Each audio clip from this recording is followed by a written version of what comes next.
बिस्मिल्लाह ए रहमान रहीम। अस्सलाम वालेकुम प्यारे भाइयों और बहनों, आज हम एक बेहद दिलचस्प और सीखने वाली कहानी साझा करने जा रहे हैं। यह कहानी एक हिंदू भाई की है जिसने अपने नाम को बदलकर हज करने के लिए मक्का पहुंचने की कोशिश की। इस वीडियो में हम जानेंगे कि उस भाई के साथ वहां पहुंचने के बाद क्या हुआ और यह कहानी हमें किस खास नसीहत की ओर ले जाती है। इस सफर में हम अल्लाह की रहमत और इस्लाम की खूबसूरती को भी महसूस करेंगे। अपने ईमान को मजबूत करते हुए तौहीद और शरीयत की शिक्षाओं को समझते हैं। इसी तरह की इस्लामिक घटनाओं और वाक्य से रूबरू होते रहने के लिए आज ही सब्सक्राइब करें हमारे चैनल इस्लाम हिस्ट्री को और साथ ही बेल आइकॉन को प्रेस करें।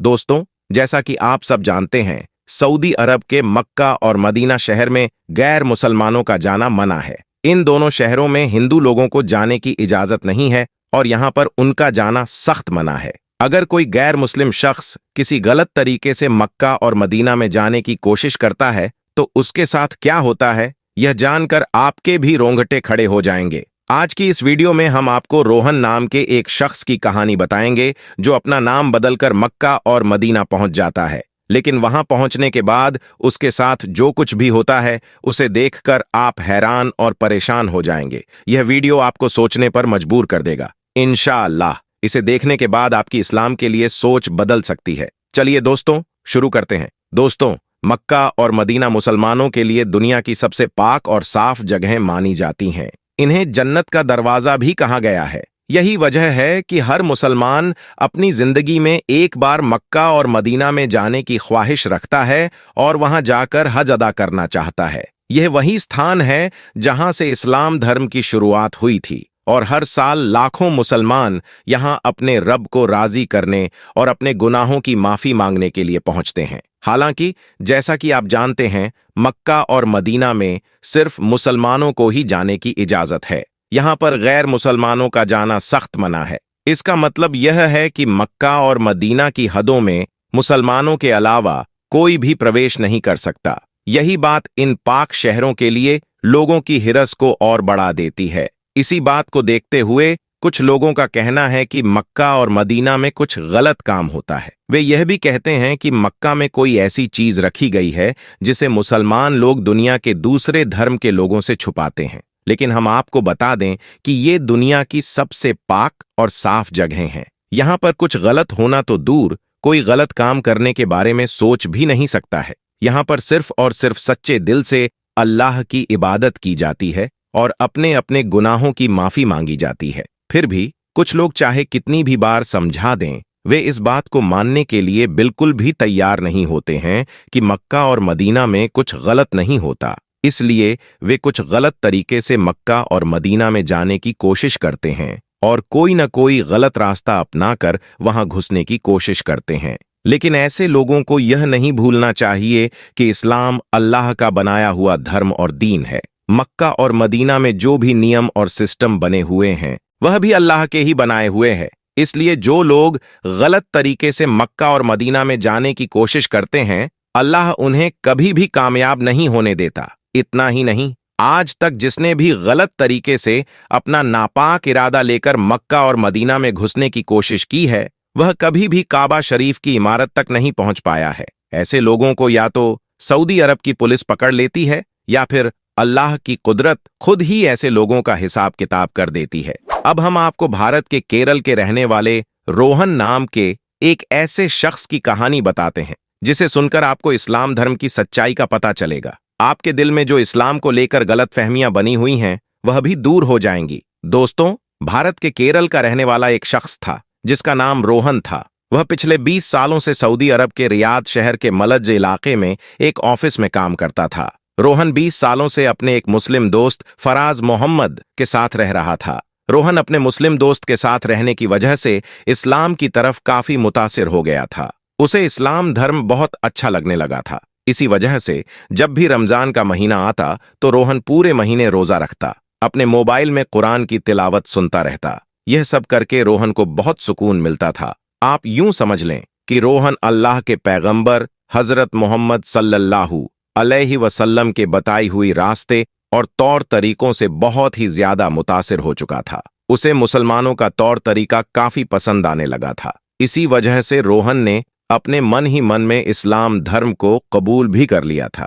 दोस्तों, उसके बाद सऊदी अरब में रोहन जिस कंपनी में काम करता था, उसकी हालत बिगड़ गई और वह कंपनी धीरे धीरे लोगों को घर भेजने लगी। ऐसे करते करते एक दिन रोहन का भी नंबर आ गया, यानी कि रोहन को भी अपने घर भेज दिया गया। अब रोहन केरल में अपने घर पर आ गया था और अपने लोगों के बीच में रहने लगा था।